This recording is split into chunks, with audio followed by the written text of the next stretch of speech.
Oh, hey there, Great River Arts Association. Thank you for being here. I'm going to stand right over here so you can get the full picture of me.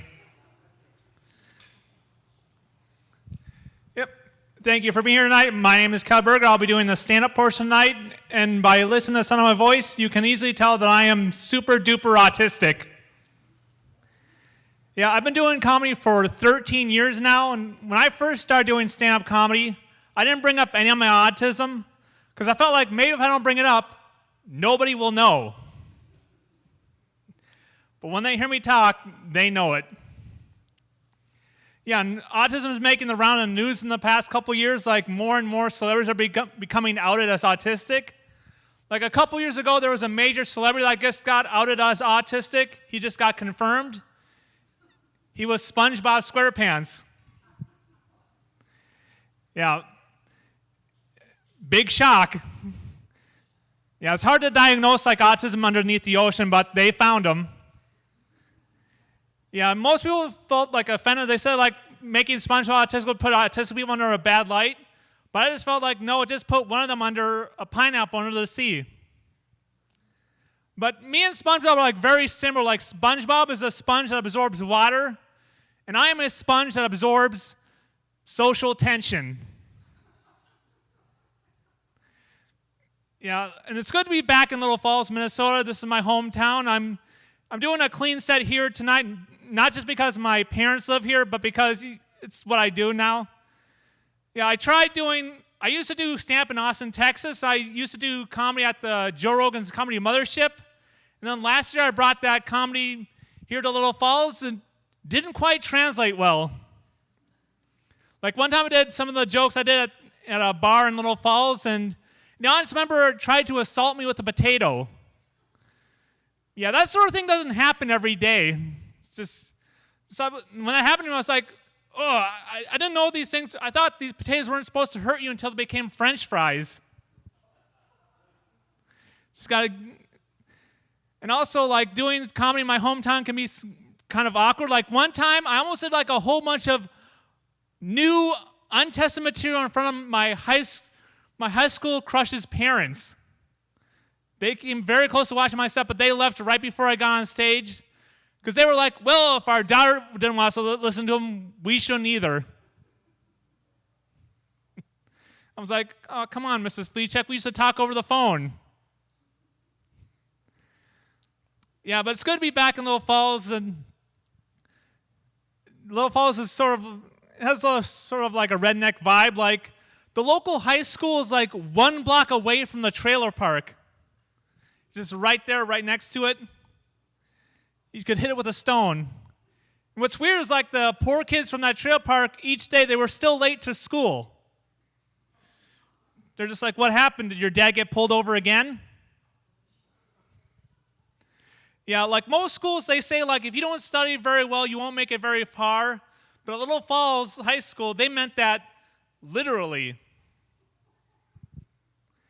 Yeah, but it's kind of sad like having a trailer park right next to the high school because, you know, there's some guy in that trailer park like experienced like the worst years of his life, looking back at the place where he had his best years of his life. Just, oh, where did it all go wrong? Yeah, but my educational upbringing has also been very redneck. Like, I went to college up in Central Lakes College, and one day on campus, I almost ran over a deer. It's just, I almost got free school and venison. Yeah, but in Berger, like, that's a pretty unique college experience. Like, you would never see like a deer run over a deer at Harvard. You just see that coming out like one of the buildings, more like, oh, wow, that buck must have been like a 30-point GPA. I'm really glad I just saw that deer by myself, because if I saw it with my dad, he'd get really upset. He'd be like, oh, man, Kelly, this school wouldn't accept your cousin, but yet look what they got this deer going to school now. And also it got my dad mad because he was like, oh, man, this whole deer hunting season, I never got a buck. Now I know where they are. They're getting more educated. Now I've got my hunting game. yeah, was highly educated. Like one class people say we need more in school is like financial money classes. People say we need like more money classes in school. But I took a financial class in high school called personal finance, and that class hit me like a strong case of horse tranquilizer. It's like the classes are there, but they're just really boring. The teacher was like, okay, today we're going to be teaching how to balance a checkbook. But I was just like, you know what, I'm just going to balance my head on this desk, just like.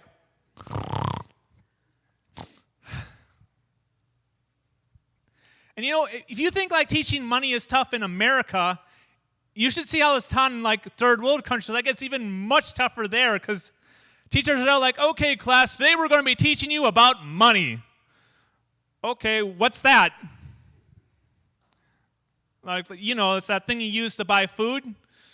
Okay, again, what's that?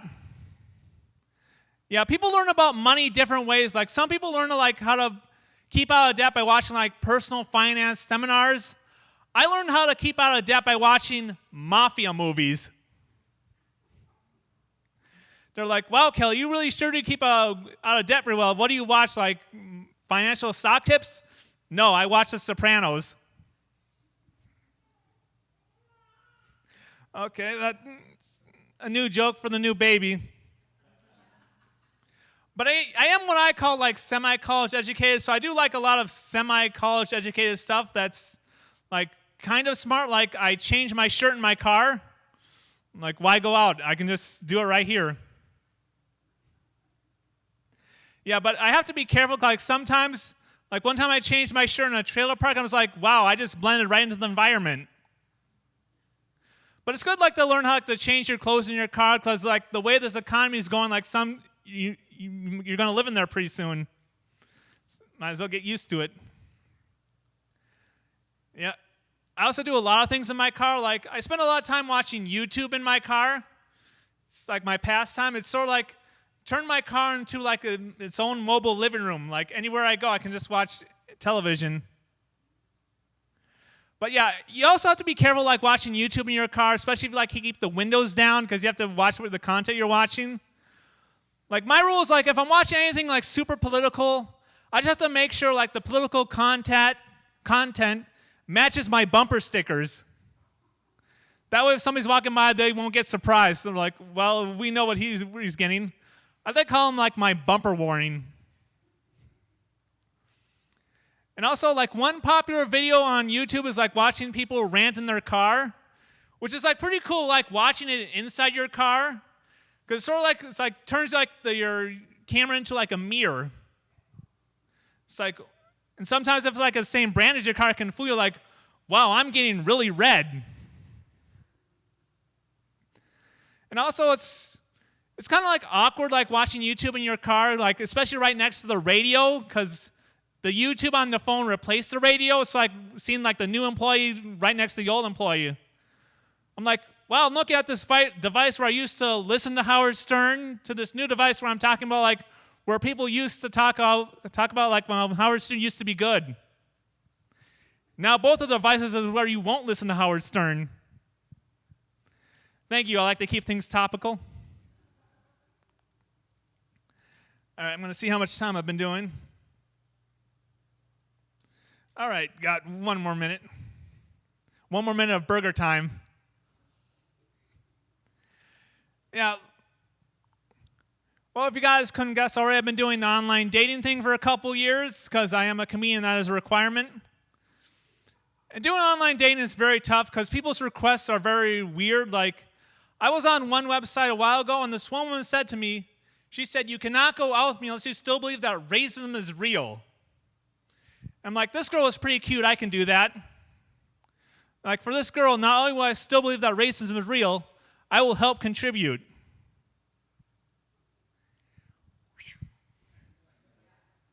Thank you. I go for all reactions. Yeah, and I've been struggling dating with us, and also struggling dating autistic is also very challenging, but also at the same time, comedy itself is also challenging as an autistic person. Like, dating and comedy are very similar. Like, they're both very challenging. because they're both fields that everyone's the big similarity between comedy and dating is like everyone is an expert, but few people are a pro. And everyone before people start dating and doing comedy, they both have like the same feeling. They're like, oh, this will be pretty easy for me. And then when they start doing it, I'm like, wow, this is a lot harder and more comfortable than I anticipated. And also, like, a big similarity between comedy and dating is like comedians read through punchlines the same way people read through pickup lines. They're just like, wow, in theory, this would have worked. Thank you for the baby. That tells you how I'm doing. All right, I'll do one last joke. This will be my big closer. Hopefully the baby will get it. Goo goo gaga, goo goo gaga.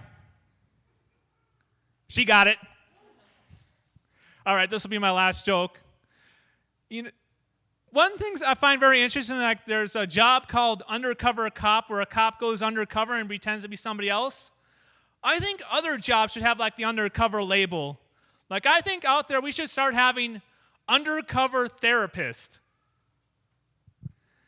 Yeah, because one of the big reasons like some people go to therapy because they have family members that won't go to therapy. So I think the one way to fix this is like to hire like a mental health hitman. They could fill up all our bars. Thank you very much. I've been Kelly Berger. You can check me on YouTube.